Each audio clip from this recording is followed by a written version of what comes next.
ओम नमः शिवाय। हर हर महादेव। सदाचार, शौचाचार, स्नान, भस्मधारण, संध्यावंदन, प्रणव जप, गायत्री जप, दान, न्यायंतः, धनोपार्जन तथा अग्निहोत्र आदि की विधि एवं महिमा का वर्णन। ऋषियों ने कहा, सूत जी, अब आप शीघ्र ही हमें वह सदाचार सुनाइए जिससे विद्वान पुरुष पुण्य लोकों पर विजय पाता है। स्वर्ग प्रदान करने वाले धर्ममय आचार तथा नरक का कष्ट देने वाले अधर्ममय आचारों का भी वर्णन कीजिए। सूत जी बोले, सदाचार का पालन करने वाले विद्वान ब्राह्मण ही वास्तव में ब्राह्मण नाम धारण करने का अधिकार है।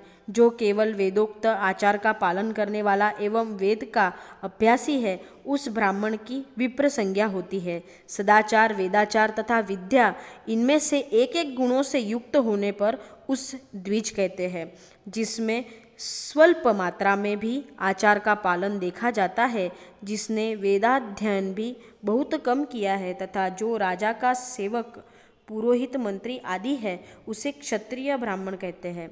जो ब्राह्मण कृषि तथा वाणिज्य कर्म करने वाला है और कुछ कुछ ब्राह्मणोचित आचार का भी पालन करता है, वह वैश्य ब्राह्मण है। तथा जो स्वयं ही खेत जोतता है, उसे शूद्र ब्राह्मण कहा गया है। जो दूसरों के दोष देखने वाला और परद्रोही है, उसे चांडाल द्विज कहते हैं। इसी तरह क्षत्रियों में भी जो पृथ्वी का पालन करता है, वह राजा है। दूसरे लोग राजत्वहीन क्षत्रिय माने गए हैं। वैश्यों में भी जो धान्य आदि वस्तुओं का क्रय विक्रय करता है, वह वैश्य कहलाता है। दूसरों को वणिक कहते हैं। जो ब्राह्मणों को क्षत्रियों तथा वैश्यों की सेवा में लगा रहता है, वही वास्तव में शूद्र कहलाता है। जो शूद्र हल जोतने का काम करता है, उसे वृषल समझना चाहिए। सेवा, शिल्प और कर्षण से भी भिन्न वृत्ति का आश्रय लेने वाला शूद्र दस्यु कहलाता है। इन सभी वर्णों के मनुष्य को चाहिए कि वे ब्राह्म मुहूर्त में उठकर पूर्वाभिमुख हो। सबसे पहले देवताओं का, फिर धर्म का, फिर अर्थ का, उसकी प्राप्ति के लिए उठाए जाने वाले क्लेशों का तथा आय और व्यय का भी चिंतन करें। रात के पिछले प्रहरों को उषः काल जानना चाहिए। उस अंतिम प्रहर को, जो आधा या मध्य भाग है, उसे संधि कहते हैं। उसी संधि काल में उठकर द्विजों को मलमूत्र आदि का त्याग करना चाहिए। घर से दूर जाकर बाहर से अपने शरीर को ढके रखकर दिन में उत्तराभिमुख बैठकर मलमूत्र का त्याग करें। यदि उत्तराभिमुख बैठने में कोई रुकावट हो तो दूसरी दिशाओं की ओर मुख करके बैठे। जल, अग्नि, ब्राह्मण आदि तथा देवताओं का सामना बचाकर बैठे। मल त्याग करके उठने पर फिर उस मल को न देखें। तदनंतर जलाशय से बाहर निकाले हुए जल से ही गुदा की शुद्धि करें, अथवा देवताओं, पितरों तथा ऋषियों के तीर्थों में उतरे बिना ही प्राप्त हुए जल से शुद्धि करनी चाहिए। गुदा में 7, 5 या 3 बार मिट्टी लगाकर उसे धोकर शुद्ध करें। लिंग में ककोड़े के फल के बराबर मिट्टी लेकर लगाए और उसे धो ले। परंतु गुदा में लगाने के लिए 1 परस मिट्टी की आवश्यकता होती है। लिंग और गुदा की शुद्धि के पश्चात उठकर अन्यत्र जाए और हाथ पैर की शुद्धि करके 8 बार कुल्ला करे।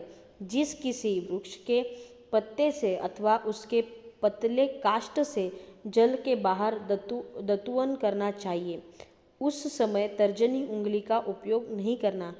यह दंत शुद्धि विधान बताया गया है। तदनंतर जल संबंधी देवताओं को नमस्कार करके मंत्रपाठ करते हुए जलाशय में स्नान करें। यदि कंठ तक या कमर तक पानी में खड़े होने की शक्ति न हो तो घुटनों तक जल में खड़ा हो अपने ऊपर जल छिड़क कर मंत्रोच्चारण पूर्वक स्नान कार्य संपन्न करें। विद्वान पुरुषों को चाहिए कि वहाँ तीर्थ जल में देवता आदि का स्नानांग तर्पण भी करें। इसके बाद धोत वस्त्र लेकर 5 कच्छ करके उसे धारण करें। साथ ही कोई उत्तरीय भी धारण कर ले, क्योंकि संध्या वंदन आदि सभी कर्मों में उसकी आवश्यकता होती है। नदी आदि तीर्थों में स्नान करने पर स्नान संबंधी उतारे हुए वस्त्रों को वहाँ न धोए।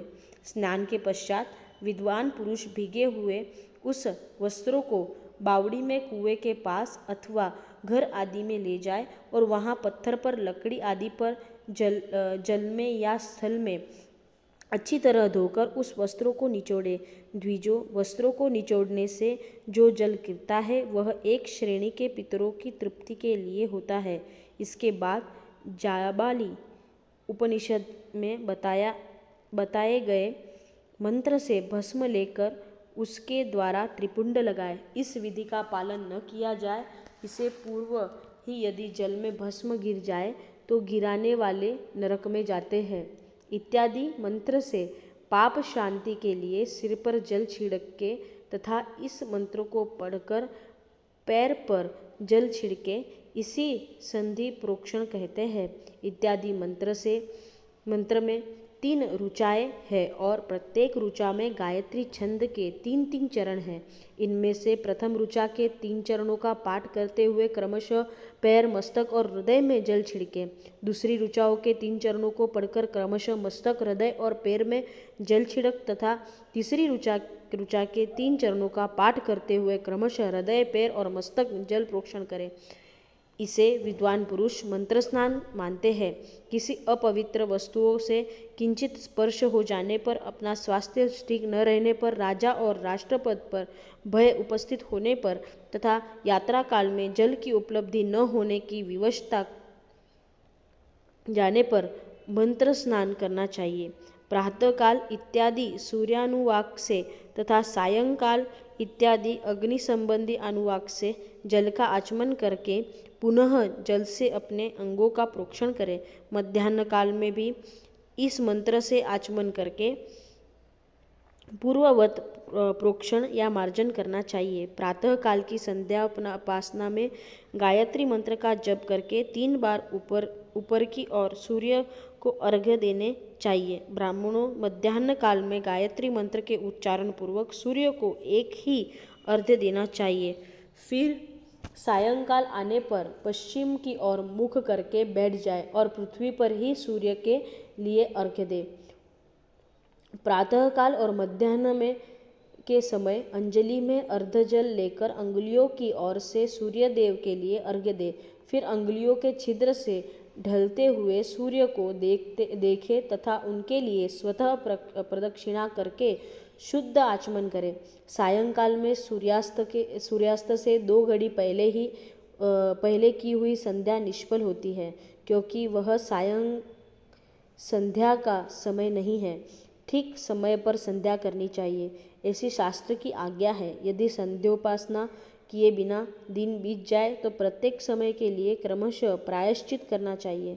यदि एक दिन बीते तो प्रत्येक बीते हुए संध्याकाल के लिए नित्य नियम के अतिरिक्त 100 गायत्री मंत्र का अधिक जप करें। यदि नित्य कर्म के लुप्त हुए 10 दिन से अधिक बीत जाए तो उनके प्रायश्चित रूप में 1 लाख गायत्री का जप करना चाहिए। यदि 1 मास तक नित्य कर्म छूट जाए तो पुनः अपना उपनयन संस्कार कराए। अर्थ सिद्धि के लिए ईश, गौरी, कार्तिकीय, विष्णु, ब्रह्मा, चंद्रमा और यम का तथा ऐसे ही अन्य देवताओं का भी शुद्ध जल से तर्पण करें। फिर तर्पण कर्मों को ब्रह्मार्पण करके शुद्ध आचमन करें। तीर्थ के दक्षिण प्रशस्त मठ में, मंत्रालय में, देवालय में, घर में अथवा अन्य किसी नियत स्थान में आसन पर स्थिरतापूर्वक बैठकर विद्वान पुरुष अपना बुद्धि को स्थिर करके और संपूर्ण देवताओं को नमस्कार करके पहले प्रणव का जप करने के पश्चात गायत्री मंत्र की आवृत्ति करें। प्रणव के अ, उ और म इन तीनों अक्षरों से जीव और ब्रह्मा की एकता का प्रतिपादन होता है। इस बातों को जानकर प्रणव का जप करना चाहिए। जप काल में यह भावना करनी चाहिए कि हम तीनों लोकों की सृष्टि करने वाले ब्रह्मा, पालन करने वाले विष्णु तथा संहार करने वाले रुद्र की, जो स्वयं प्रकाश चिन्मय है, उपासना करते हैं। यह ब्रह्म स्वरूप ओकार हमारी कर्मेंद्रियों और ज्ञानेंद्रियों की वृत्ति को, मन की वृत्तियों को तथा बुद्धि प्रवृत्तियों को सदा भोग और मोक्ष प्रदान करने वाला धर्म एवं ज्ञान और प्रेरित करे। प्रणव के इस अर्थ का बुद्धि के द्वारा चिंतन करता हुआ जो इसका जप करता है वह निश्चय ही ब्रह्म को प्राप्त कर लेता है, अथवा अर्थानुसंधान के बिना भी प्रणव का नित्य जप करना चाहिए। इससे ब्राह्मणत्व की पूर्ति होती है। ब्राह्मणत्व की पूर्ति के लिए श्रेष्ठ ब्राह्मणों को प्रतिदिन प्रातः काल 1 सहस्त्र गायत्री मंत्र का जप करना चाहिए। मध्याह्न काल में 100 बार और सायंकाल में 28 बार जप की विधि है। अन्य वर्ण के लोगों को अर्थात क्षत्रिय और वैश्यों को तीनों संध्या के समय यथासाध्य गायत्री जप करना चाहिए। शरीर के भीतर मूलाधार, स्वादिष्ठान, मणिपुरम, अनाहत, आज्ञा और सहस्त्रार ये 6 चक्र है। इनमें मूलाधार से लेकर सहस्त्रार तक 6 स्थानों में क्रमशः विद्वेश्वर, ब्रह्मा, विष्णु, ईश, जीवात्मा और परमेश्वर स्थित है। इन सब के ब्रह्म बुद्धि करके इनकी एकता का निश्चय करे और वह ब्रह्म मैं हूँ ऐसी भावना पूर्वक प्रत्येक श्वास के साथ सोहम का जाप करे। उन्हें विद्वेश्वर आदि की ब्रह्मरंध्र आदि में तथा इस शरीर से बाहर भी भावना करे। प्रकृति के विकारभूत महत्त्व से लेकर पंचभूत पर्यंत तत्वों से बना हुआ जो शरीर है, ऐसे सहस्त्रों शरीरों का एक एक अजपा गायत्री जप से एक एक के क्रम से अतिक्रमण करके जीवों को धीरे धीरे परमात्मा से संयुक्त करे। यह जप का तत्व बताया गया है। 100 अथवा 28 मंत्र के जप से उतने ही शरीर का अतिक्रमण होता है। इस प्रकार जो मंत्रों का जाप है, इसी को आदि क्रम से वास्तविक जप जानना चाहिए। 1 सहस्त्र बार किया हुआ जप ब्रह्मलोक प्रदान करने वाला होता है, ऐसा जानना चाहिए। 100 बार किया हुआ जप इंद्रपद की प्राप्ति कराने वाला माना गया है। ब्राह्मणेतर पुरुष आत्मरक्षा के लिए जो स्वल्प मात्रा से जप करता है, वह ब्राह्मण के कुल में जन्म लेता है। प्रतिदिन सूर्योपासना करके उपयुक्त रूप से जप का अनुष्ठान करना चाहिए। 12 लाख गायत्री जप करने पर पुरुष पूर्ण रूप से ब्राह्मण कहा गया है। जिस ब्राह्मण ने 1 लाख गायत्री का भी जप न किया हो, उसे वैदिक कार्य में न लगाए। 70 वर्ष की अवस्था तक नियम पालन पूर्वक कार्य करे। इसके बाद गृह त्याग कर संन्यास ले ले। परिव्राजक या सन्यासी पुरुष नित्य प्रातः काल 12,000 प्रणव का जप करे। यदि एक दिन इस नियम का उल्लंघन हो जाए तो दूसरे दिन उसके बदले उतना मंत्र और अधिक जप करना चाहिए और सदा इस प्रकार जप को चलाने का प्रयत्न करना चाहिए। यदि क्रमशः 1 मास आदि उल्लंघन हो गया तो 1.5 लाख जप करके उसका प्रायश्चित करना चाहिए। इससे अधिक समय तक नियम का उल्लंघन हो जाए तो पुनः नए सिर से गुरु से नियम ग्रहण करें। ऐसा करने से दोषों की शांति होती है, अन्यथा वह रौरव नरक में जाता है। जो सकाम भाव से युक्त गृहस्थ ब्राह्मण है, उसी को धर्म तथा अर्थ के लिए यत्न करना चाहिए। मुमुक्षु ब्राह्मण को सदा ज्ञान का ही अभ्यास करना चाहिए। धर्म से अर्थ की प्राप्ति होती है, अर्थ से भोग सुलभ होता है, फिर उस भोग वैराग्य की संभावना होती है। धर्मपूर्वक उपार्जित धन से जो भोग प्राप्त होता है, उससे एक दिन अवश्य वैराग का उदय होता है। धर्म के विपरीत अधर्म से उपार्जित हुए धन के द्वारा जो भोग प्राप्त होता है, उससे भोगों के प्रति आसक्ति उत्पन्न होती है। मनुष्य धर्म से धन पाता है, तपस्या से उसे दिव्य रूप की प्राप्ति होती है। कामनाओं का त्याग करने वाला पुरुष के अंतःकरण की शुद्धि होती है। उस शुद्धि से ज्ञान का उदय होता है, इसमें संशय नहीं है। सत्ययुग आदि में तप को ही प्रशस्त कहा गया है, किंतु कलयुग में द्रव्य साध्य धर्म आदि दान अच्छा माना गया है।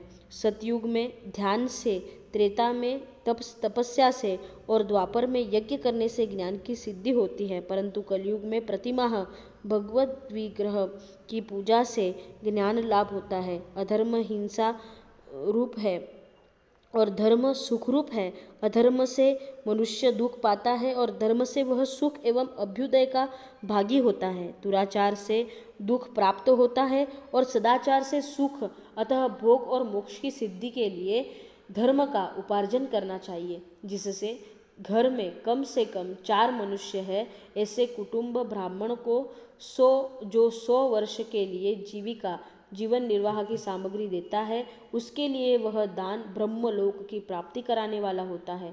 1 सहस्त्र चंद्रायण व्रत का अनुष्ठान ब्रह्मलोकदायक माना गया है।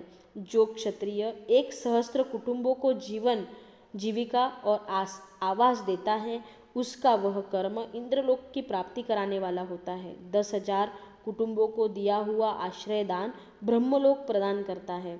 दाता पुरुष जिस देवताओं को सामने रखकर दान करता है, अर्थात वह दान के द्वारा जिस देवताओं को प्रसन्न करना चाहता है, उसी का लोक उस प्राप्त होता है। यह बात वेद वेत्ता पुरुष अच्छी तरह जानते हैं। धनहीन पुरुष सदा तपस्या का उपार्जन करे, क्योंकि तपस्या और तीर्थ सेवन से अक्षय सुख पाकर मनुष्य उसका उपभोग करता है।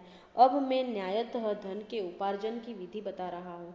ब्राह्मण को चाहिए कि वह सदा सावधान रहकर विशुद्ध प्रतिग्रह तथा याजन आदि से धन का अर्जन करे। वह इसके लिए कहीं दीनता न दिखाए और न अत्यंत क्लेशदायक कर्म ही करे। क्षत्रिय बाहुबल से धन का उपार्जन करे और वैश्य कृषि एवं गौरक्षा से।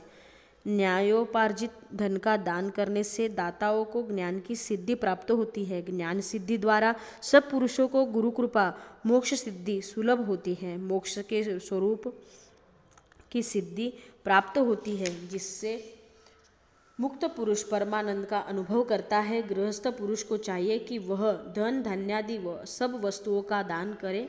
वह तृषा निवृत्ति के लिए जल तथा क्षुधा रूपी रोग की शांति के लिए सदा अन्न का दान करे। खेत धान्य, कच्चा अन्न तथा भक्ष्य भोज्य, लेह और चौष्य, ये 4 प्रकार के सिद्ध अन्न दान करने चाहिए। जिसके अन्न को खाकर मनुष्य जब तक कथा श्रवण आदि सत्कर्म का पालन करता है, उतने समय तक उसके किए हुए पुण्यकाल का आधा भाग दाताओं को मिल जाता है। इसमें संशय नहीं है। दान लेने वाला पुरुष दान में प्राप्त हुई वस्तु का दान तथा तपस्या करके अपने प्रतिग्रह जनित पाप की शुद्धि कर ले, अन्यथा उस रौरव नरक में गिरना पड़ता है। अपने धन के 3 भाग करे। एक भाग धर्म के लिए, दूसरा भाग वृद्धि के लिए तथा तीसरा भाग अपने उपभोग के लिए। नित्य, नैमित्तिक और काम्य, ये तीनों प्रकार के कर्म धर्मार्थ रखे हुए धन से करे। साधकों को चाहिए कि वह वृद्धि के लिए रखे हुए धन से ऐसा व्यापार करे जिससे उस धन की वृद्धि हो तथा उपभोग के लिए रक्षित धन से हितकारक, परिमित एवं पवित्र भोग भोगे। खेती से पैदा किए हुए धन का 10वां अंश दान कर दे, इससे पाप की शुद्धि होती है। शेष धन धर्म, वृद्धि एवं उपभोग करे, अन्यथा वह रौरव नरक में पड़ता है, अथवा उसकी बुद्धि पाप पूर्ण हो जाती है या खेती ही चौपट हो जाती है। वृद्धि के लिए किए गए व्यापार में प्राप्त हुए धन का 6वां भाग दान कर देना योग्य है। बुद्धिमान पुरुष अवश्य उसका दान कर दे। विद्वान को चाहिए कि वह दूसरों के दोषों का बखान न करे। ब्राह्मणों दोषवश दूसरों के सुने या देखे हुए छिद्र को भी प्रकट न करे। विद्वान पुरुष ऐसी बात न कहे जो समस्त प्राणियों के हृदय में रोष पैदा करने वाली हो। ऐश्वर्य की सिद्धि के लिए दोनों संध्याओं के समय अग्निहोत्र कर्म अवश्य करे। जो दोनों समय अग्निहोत्र करने में असमर्थ हो, वह एक ही समय सूर्य और अग्नि को विधिपूर्वक दी हुई आहुति से संतुष्ट करे। चावल, धान्य, घी, फल, कंद तथा हविष्य, इनके द्वारा विधिपूर्वक स्थाली पाक बनाए तथा यथोचित रीति से सूर्य को अग्नि को अर्पित करे। यदि हविष्य का अभाव हो तो प्रधान होम मात्र करे। सदा सुरक्षित रहने वाली अग्नि को विद्वान पुरुष अजस्त्र की संज्ञा देते हैं, अथवा संध्या काल में जप मात्र या सूर्य की वंदन मात्र कर ले। आत्मज्ञान की इच्छा वाले तथा धनार्थी पुरुष को भी इस प्रकार विधिवत उपासना करनी चाहिए। जो सदा ब्रह्म यज्ञ में तत्पर होते हैं, देवताओं की पूजा में लगे रहते हैं, नित्य अग्नि पूजा एवं गुरु पूजा में अनुरक्त होते हैं तथा ब्राह्मणों को तृप्त किया करते हैं, वे सब लोग स्वर्गलोक की भागी होते हैं। ओम नमः शिवाय।